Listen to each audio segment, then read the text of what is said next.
जब जंहिं मौज़ू में मां तव्हां ॿाहिरि जे साम्हूं गुज़ारिश कंदुसि उहो मौज़ू इल्म जी फज़ीलत आहे। छो जेको माशरो आहे इन में दीन जे इल्म खे बिल्कुलु तर्क कयो थो वञे। उलमाअनि जो हमेशह उलमाअनि जो ख़िलाफ़ ग़ीबत, उलमा ईअं आहिनि, उलमा ईअं आहिनि, इमाम जा क़िलाम जेके रिवाज़ करण जे क़िलाम, हालांकि तव्हांखे ख़बर आहे क़ुरान जेको भई इस्लाम जो जेको सभ खां पहिरीं वही थियो आहे उहो बि इल्म जे बारे में आहे। अल्लाह तबारक व तआला क़ुरान मजीद में इरशाद फरमाइनि था इक़रा बिस्मिकल लज़ी ख़लक़। पंहिंजे नबी अलैहिस्सलाम जे मथां पहिरीं वही चई पढ़ पंहिंजे रब जे नाले सां जेको पैदा कयो आहे। ऐं ॿिए जॻह ते पंहिंजे नबी अलैहिस्सलाम खे चवनि था तव्हां इन्हनि खे ॿुधाए छॾियो हल यस्तविल लज़ीन यअलमून वल्लज़ीन ला यअलमून। छा उहे माण्हू जेके इल्म रखनि था ऐं उहे माण्हू जेके इल्म नथा रखी सघनि तो ॼाणनि था हरगिज़ उहे बराबरि कॾहिं बि नथा थी सघनि।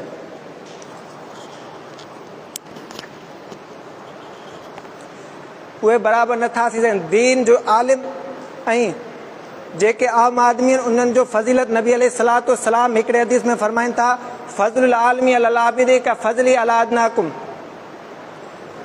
जीअं दीन जो आलिम आहे उनजो फ़ज़ीलत ईअं आहे जीअं तव्हांजे मथां जेके आम आदमी आहिनि मुंहिंजी फ़ज़ीलत आहे।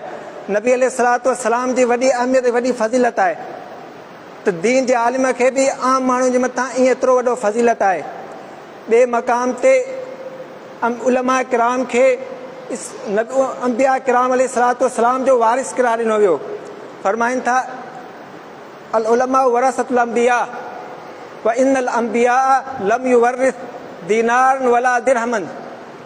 चई त जेके उलमा हूंदा आहिनि दीन जा दाई हूंदा आहिनि, दीन जे फैलाइण वारा हूंदा आहिनि, दीन जे दावत ॾियण वारा हूंदा आहिनि, माण्हुनि खे गुमराही मां कढी करे अल्लाह जे रस्ते में ॾेखारण वारा हूंदा आहिनि, माण्हुनि खे जेके बेहयाइन में पवंदा आहिनि उन्हनि खे दीन में मस्जिद में वठी ईंदा आहिनि, उन्हनि खे सम्झाईंदा आहिनि, जन्नत जो रस्तो ॾेखारींदा आहिनि, उहे अंबिया जा वारिस आहिनि। अंबिया जेके हूंदा आहिनि उहे दीनारनि जा दिरहमनि जा वारिस न ठाराईंदा आहिनि।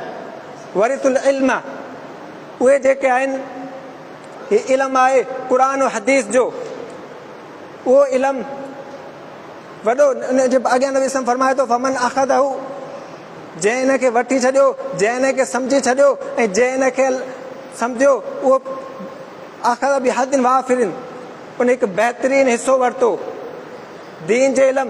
अल्लाह जे नबी अलैहिस्सलाम पंहिंजे हिकु ॿिए हदीस में फरमाइनि था मन सलक तरीक़न यल्तमिसु फी इल्मन सहलल्लाहु लहू तरीक़न इलल जन्नह। जेको भी शख्स इन दीन जे ख़ातिर सफ़र तो करे अल्लाह जे तबारक व तआला जो दीन हासिल करण जे लाइ, अल्लाह तबारक व तआला उन जे लाइ जन्नत जो रास्तो आसान करे छॾींदो आहे। तव्हां ॿारनि खे इहो ॻाल्हि तो ख़बर हूंदे जेके तुलबा जेके आलिम दीन सिखंदा आहिनि उहे हमेशह मस्जिद में रहंदा आहिनि, मस्जिद में 5 वक़्त निमाज़ पढ़ंदा आहिनि, तकबीर उला सां निमाज़ पढ़ंदा आहिनि। उन्हनि जो इल्मु उन्हनि जो फ़ज़ीलत केतिरो वॾो थी सघे थो, पर इन दौर जे अंदरि उलमाअनि खे दीन जे तालिबनि खे कम जे नज़र सां ॾिठो वेंदो आहे। चवनि था हिन दीन जा तालिब इल्म असांखे छा ॾिनो, हिननि उलमा असांखे छा ॾिनो। तव्हां ॿुधायो पहिरीं ॻाल्हि, हीअ जेके यूनिवर्सिटी सिखण वारा इन्हनि छा ॾिनो, हीअ जेके दीन जा दाई ॾियनि इन्हनि त तव्हांखे तव्हांजो जन्नत जेको अॻियां सफ़र आहे उन सफ़र खे आसान करण जे लाइ तव्हांखे अल्लाह तबारक व तआला जे लाइ सॾीनि था।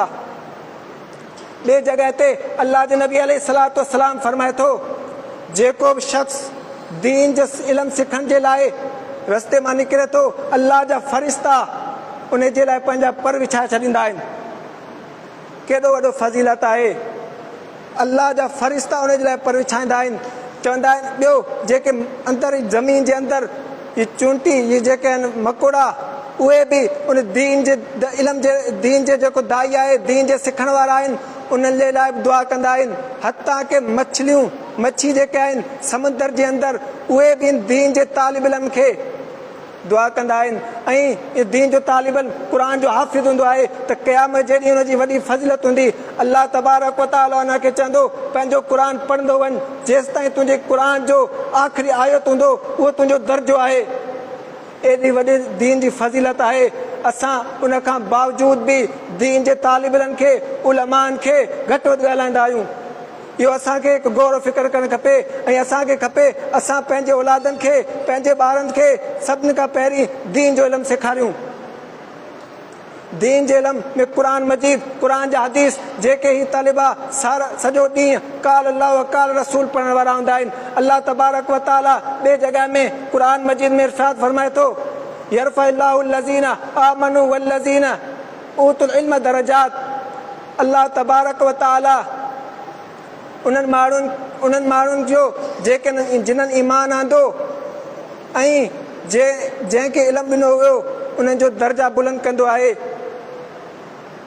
हिकु आलिम हीउ जेको हूंदो आहे इहो पंहिंजे पूरे इलाइक़े जो हिकु लीडर हूंदो आहे।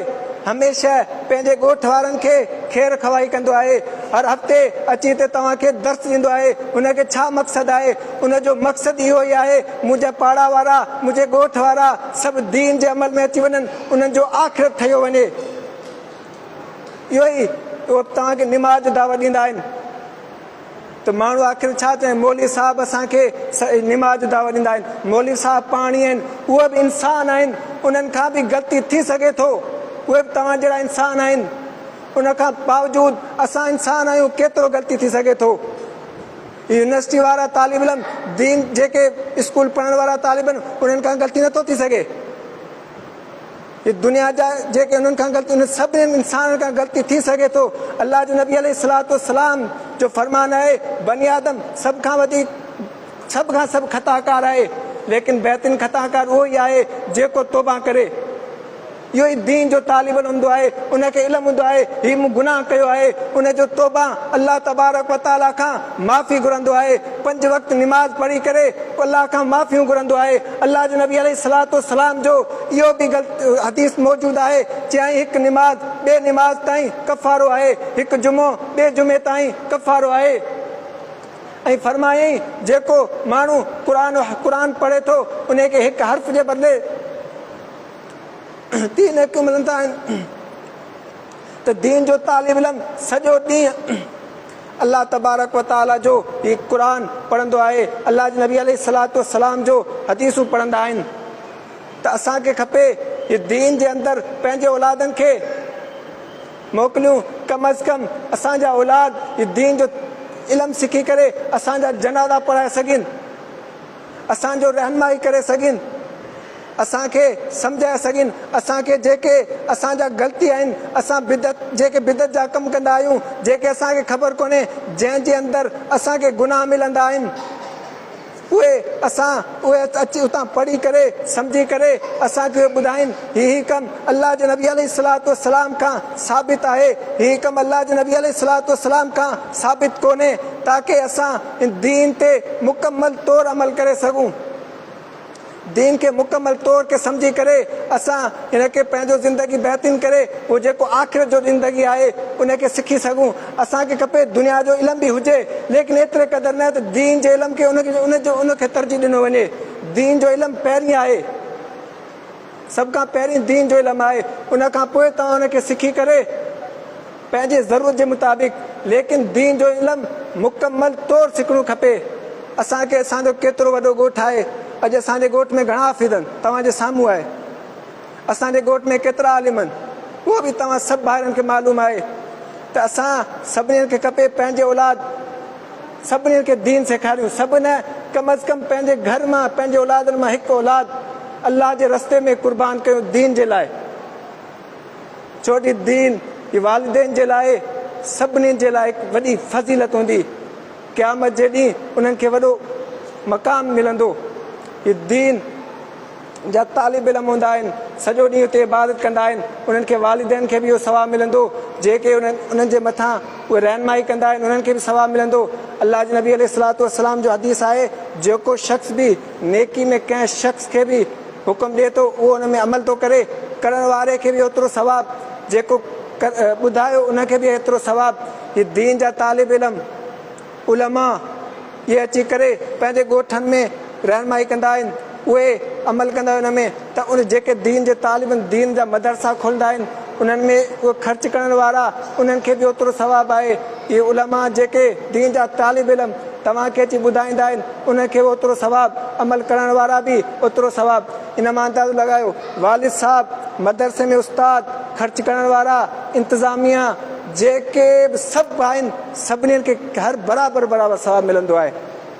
त आख़िरी गुज़ारिश मुंहिंजो इहो ई आहे त असां पंहिंजे औलादनि खे दीन जे तरफ़ रुझान कयूं, दीन सेखारियूं, छो त इहो ई दीन असांखे कमु ईंदो। दुनिया सिखो, ज़रूरत जे मुताबिक़ सिखो, छो हिन दौर जे अंदरि दीन जे उलमानि खे सभिनीनि खे दीन खे पोयां छॾींदो वञे, दीन जे उलमानि खे कमु तरह ॾिठो वेंदो आहे। चयो मौलवियुनि छा कंदा, हालांकि मौलवी न, तव्हांजे सभिनी खां बहितरीनु इहे ई दीन जा इदारा आहिनि। जंहिं तव्हां जनाज़े लाइ तव्हां उन्हनि खे ॿार पैदा ॾे मौलवी ॾे खणी वञो, सभु असां इहो ई चवंदा आहियूं। उन खां बावजूदि बि असां इन्हनि ते तनक़ीद कंदा आहियूं। त इहो ई गुज़ारिश आहे त पंहिंजे ॿारनि खे दीन जे तरफ़ रुझान कयो। ईद रमज़ान खां पोइ तमामु दीनी मदारिसनि में मदरसा जा दाख़िला शुरू थींदियूं। पंहिंजे कम अज़ कम घरनि मंझां हिकु हिकु ॿार दीन जे हवाले कयो। तव्हांजे लाइ, तव्हांजे वालिदैन जे लाइ, तव्हांजे पाड़े वारनि जे लाइ कम अज़ कम उहे तव्हांखे दीन जे सही रस्ते में सेखारणु, तव्हांजे दीन ते सही तरीक़ो ॿुधाइनि। अलाह खां दुआ आहे सभु खां पहिरीं जेको ॻाल्हि मूं ॿुधायो उन खां पोइ तव्हांखे अमल करण जी तौफ़ीक़ अता फ़रमाए। वाख़िरु दावाना।